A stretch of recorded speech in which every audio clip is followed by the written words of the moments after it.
Olá, ouvintes da Rádio Câmara no 105.5 FM e também para você que acompanha a TV Câmara no canal 6.3 e nas nossas redes sociais. Estamos começando agora mais um Pod Câmara aqui direto da Câmara Municipal de Manaus.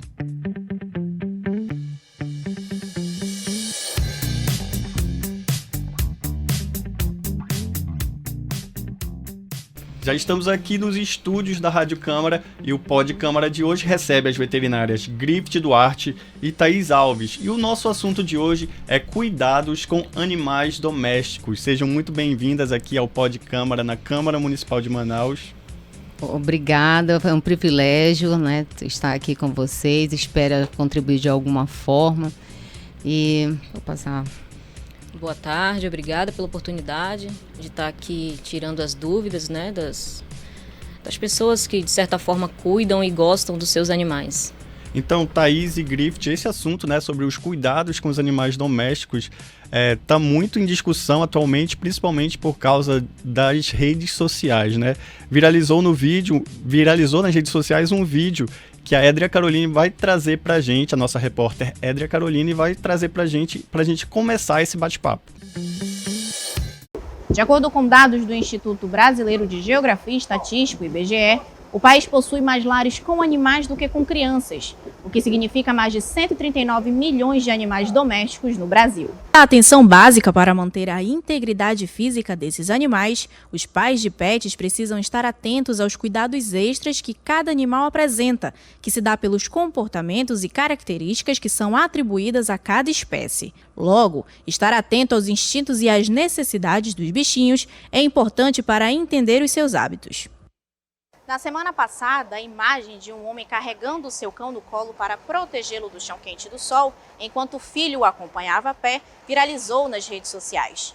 Uma das nossas dúvidas para o podcast de hoje é: o animal possui algum tipo de defesa natural neste tipo de situação? Ou o tutor exagerou no cuidado com o cão? Eu volto com vocês no estúdio para tirarmos essa dúvida. Como tudo nas redes sociais vira polêmica, né? Temos mais uma polêmica e a gente quer saber a opinião de vocês. Houve exagero ou não? Não houve exagero, uma vez que, na verdade, eu nem sei de onde foi, né, o vídeo, não sei qual é a cidade. Mas, assim, o ideal mesmo é não passear com o animal, né? Tem um certo horário, tipo de 5 da manhã, eu estou falando assim de Manaus e a região, por ser uma área muito quente, né? Então tem a questão do asfalto e isso acaba com que, dependendo da temperatura, isso afeta o coxim, que é, vulgarmente falando, o pessoal chama de pata, né? A patinha dele em si. Então eu acredito que foi sensato sim né, a atitude dele. Aí eu passei aqui também para minha amiga, ela pode falar um pouquinho também, a Thaís. Eu acredito não, ele está correto pelo fato de, quer queira ou não, a temperatura do asfalto, dependendo do horário que ele está passeando com o animal em si, pode cometer queimaduras, né, no coxim, que é aquelas almofadinhas que o cachorro tem na patinha. E isso causa dor, causa desconforto. O correto seria ele não sair para passear com o animal nos horários que o sol está muito quente. Exatamente. Né? Vamos ver a imagem de novo?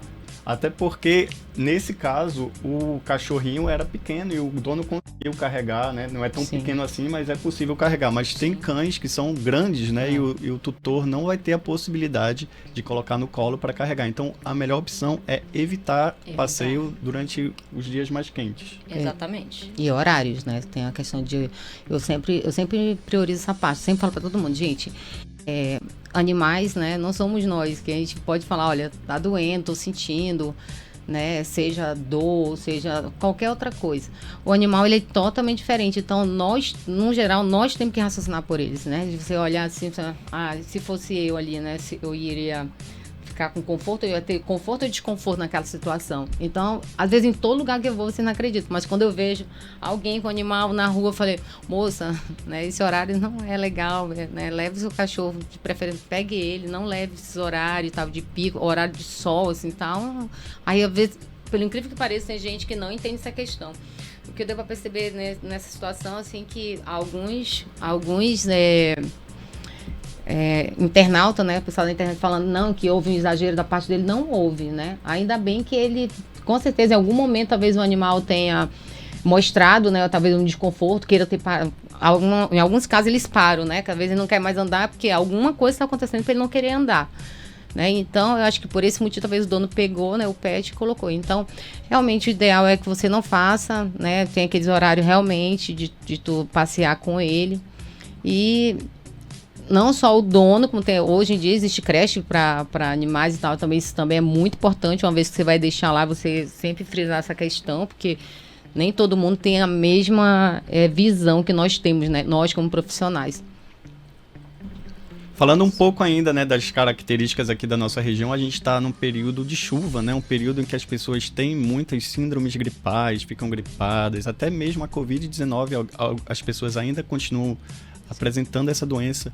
E qual é o risco, né, dessas doenças para esses animais domésticos, se é que eles têm essas doenças? Sim, os animais têm sim, gripe, tosse, tem uma tosse que é chamada tosse dos canis, né, que é dos cães. E como forma preventiva e profilática, a gente tem a vacina, que é a Bronchiguard, né, que tem que ser feita, eu já entrando no assunto de vacinas, né, mas como a gente tem que frisar essa parte, frisar esse tema, né, que são as vacinas, que para evitar com que o seu animal venha a ficar doente. Por exemplo, os gatos, a gripe deles o que mais dá em gatos é a rinotraqueite felina, né? Que é uma infecção do trato respiratório, que também tem vacina contra, né? Para prevenir.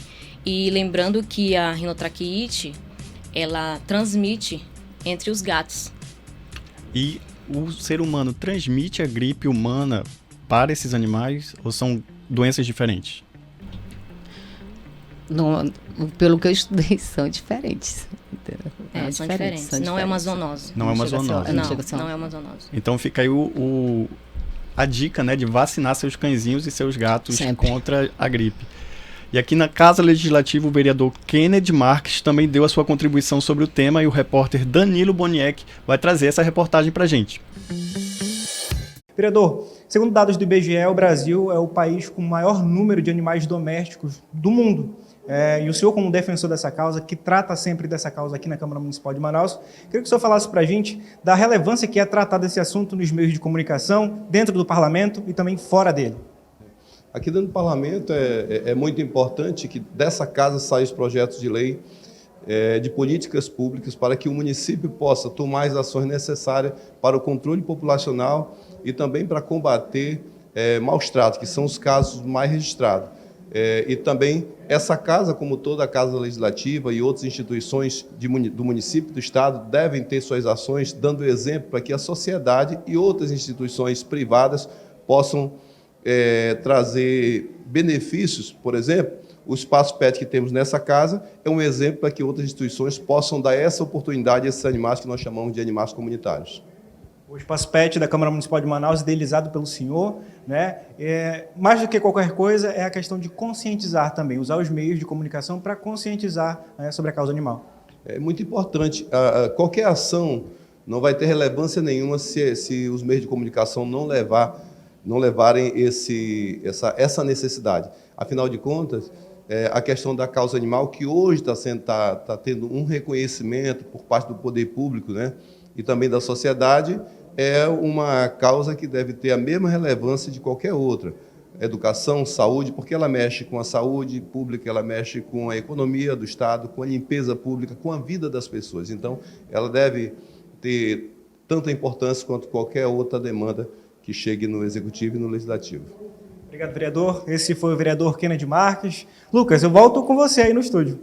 E Thaís e Griffith, uma das ações que a Câmara tem feito é a castração de animais por meio da castra móvel que foi realizada na Câmara Cidadã, que aconteceu nos últimos dias 30 e 31 de março. O castramóvel, a castração de cães e gatos, foi, né, um dos serviços mais procurados pela população naquele evento. E a gente queria saber por que é importante, né, tratar os animais com essa castração. Deixa eu falar. Vamos lá. A importância da castração de cães e gatos É como forma prevenir, né, que fique tendo uma procriação de cães e de gatos indesejadas, prevenir a pseudociese, que é a gravidez psicológica, que normalmente as cadelas têm, prevenir a piometra, né, que é uma infecção no útero, e o melhor tratamento é o cirúrgico, é castrar, né, remoção de ovários e útero. E em relação a machos, vai falar? Não, pode. Em relação a machos, normalmente os machos, eles têm hiperplasia prostática, né?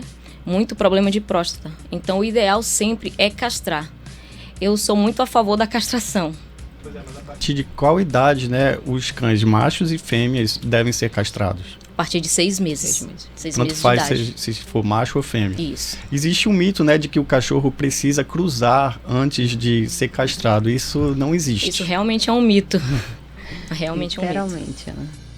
Muito bem. E agora com relação aos cuidados odontológicos, né? Muita gente não está nem ciente de que é preciso cuidar também da saúde bucal dos animaizinhos.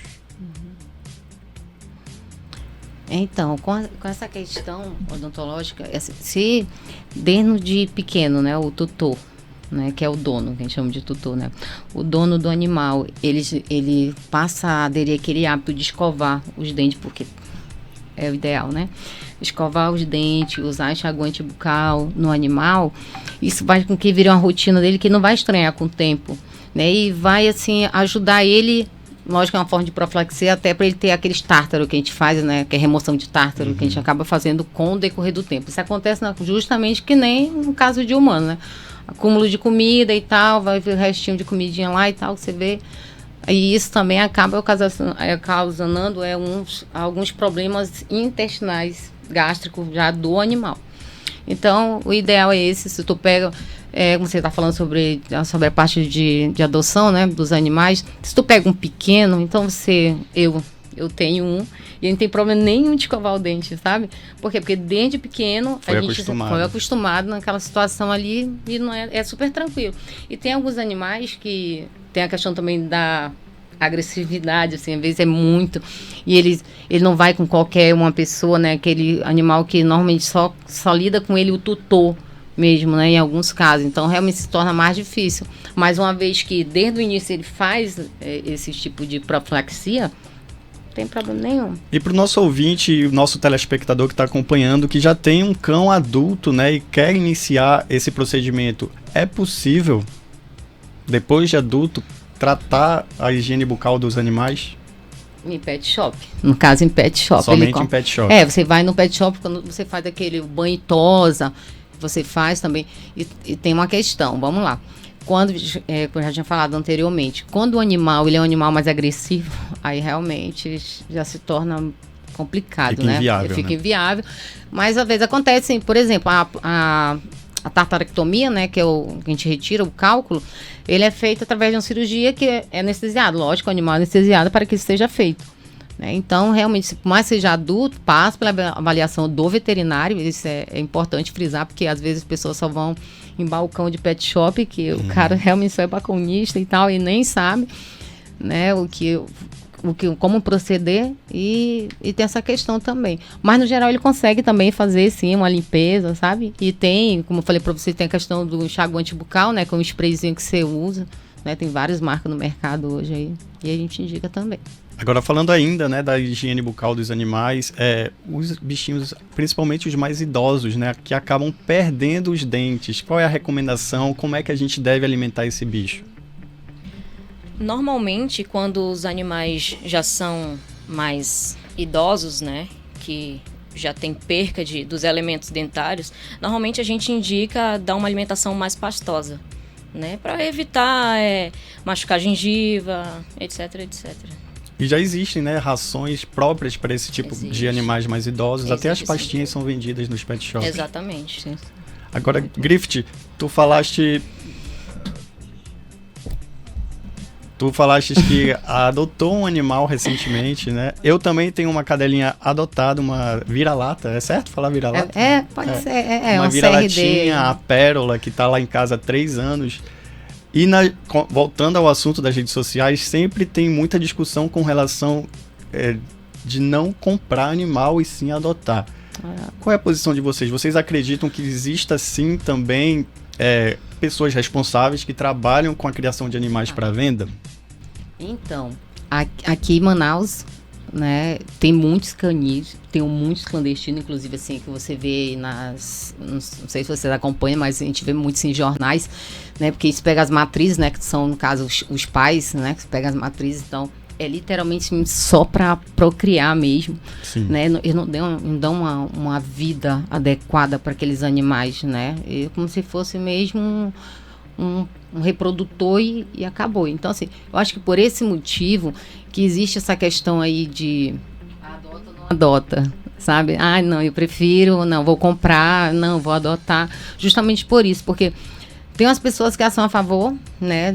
Você vai nessas ONG aí da vida, e que aqui em Manaus tem vários, inclusive, você pode ir lá e adotar, tranquilo, e tem aqueles que não, eu quero um animal de raça e tal, e acaba indo buscar, né, nesses canis. Então, como foi adoção, né, uma amiga minha, ele é um CRD, uma mistura de pitbull com um labrador, e a minha amiga me deu de presente, nem queria, né, mas ela falou, pega, tu vai saber o que é amor de verdade na tua vida, e realmente, a minha amiga sabe, todo mundo bagunça com ele, porque fala assim, teu cachorro assim, ele só não fala porque ele tem preguiça, mas, nossa, é maravilhoso meu cachorro. Então tem essa questão, então eu sou a favor que tu adote, né, eu acho que a questão da adoção. A favor da adoção. Acho que a maioria dos veterinários, né, no geral, sim, entendi. Porque tem muitos aí, né, querendo no lar e tal, então acho que tem essa questão. Mas a Thaís também pode dar a opinião dela. Fala aí, Emílio. De certa forma eu concordo com a opinião da Grift. Tem muitos canis que são clandestinos, que só pegam as matrizes somente para procriar, ter o filhote e vender, pensam só na parte financeira, né? Não pensam em dar uma boa alimentação, não pensam em dar um bom manejo, não pensam em vacinas. Normalmente, esses animais que são comprados em canis clandestinos, normalmente eles chegam pra gente já doente, né? O tutor chega contigo, doutora, eu trouxe para vacinar. Só que normalmente o que eu peço? Eu quero um hemograma antes. Onde tu comprou? Qual a procedência? Viu pai e mãe? Qual o local que tava? Entendeu? É limpo? É sujo? Normalmente, canil clandestino normalmente não deixa o tutor chegar até o canil. E quais são as doenças, né, que acometem mais esse tipo de animal? Normalmente parvovirose e sinomose. Que são doenças graves. Doenças virais. Podem matar o animal. Matam. A mais grave é a sinomose. E normalmente assim o animal não resiste. E aqui em Manaus recentemente teve um surto, né, de esporotricose que atinge os gatos. Como é que é essa doença? E qual é o tratamento dela? A esporotricose, ela atinge os gatos, os felinos, né? Ela é um fungo, né? O tratamento ele é realizado através de antifúngicos. É uma zoonose, né? Ela tem que ser avisada ao centro de zoonoses, né? E tem que ter bastante cuidado na hora que...